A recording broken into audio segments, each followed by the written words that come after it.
Hai guys, jadi di video kali ini aku pengen beres-beres kamar yang udah sekian lama nggak kepake, udah bertahun-tahun. Jadi sebenarnya bukan nggak kepake sih, cuma karena ini kamar itu udah bocor atapnya, jadi barang-barangnya itu menumpuk semua di dalam dan ini sebenarnya dipakai tuh sama ibu aku. Setelah anak-anaknya itu pada merantau semua, kamar ini tuh dipakai sama ibu aku gitu.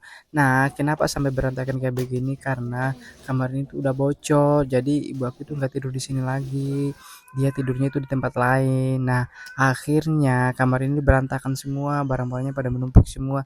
Dan ini semua itu barang-barang ibu aku gitu, pakaian-pakaian gitu kan, tersimpan sini semua. Kenapa sampai bocor? Jadi sebenarnya rumah ini itu udah terbangun dari akhir tahun 80-an kalau nggak salah sih, dan yang pertama pakai kamar ini itu adalah kakak aku yang pertama, almarhum kakak aku yang pertama gitu kan.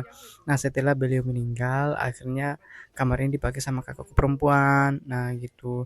Terus setelah menikah akhirnya dipakai sama kakakku laki-laki. Ya begitulah turun temurun dan akhirnya aku juga yang pakai pas aku masih zaman sekolah dulu. Nah, setelah aku selesai sekolah merantau, kamar ini tuh dipakai sama adik aku gitu. Nah, setelah adik aku juga tamat sekolah dan merantau, dipakailah sama ibu aku. Coba lu bayangin dan pikirkan, rumah ini itu dibangun dari akhir tahun 80-an, ya kan? Dan sampai sekarang itu atapnya itu belum pernah diganti. Itulah mengapa sampai bocor. Dan itulah sebabnya ketika aku pulang kampung begini, karena ini juga adalah kamar yang ditempati sama mama untuk pakaian-pakaiannya gitu kan, untuk gantian-gantian gitu kan. Jadi sebaiknya aku mau beres-beres aja sih, pengen bersihin semua yang kayak berantakan gitu.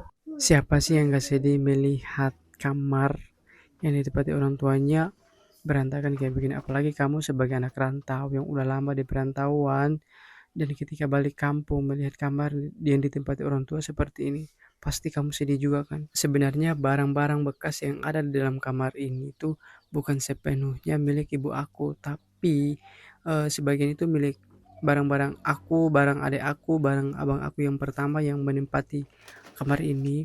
Jadi semuanya itu kayak dulu itu zaman aku masih sekolah itu sampai aku buku-bukunya itu aku simpan di bawah kolong ranjang itu gitu sampai menumpuk gitu kan. Akhirnya jadi kayak dimakan rayap gitu. Sebenarnya kamar itu kalau misalkan udah nggak kepake gitu kan seperti ini, yang awalnya itu nggak jadi gudang bakal jadi gudang. Dan yang pertama itu sebenarnya iseng-iseng aku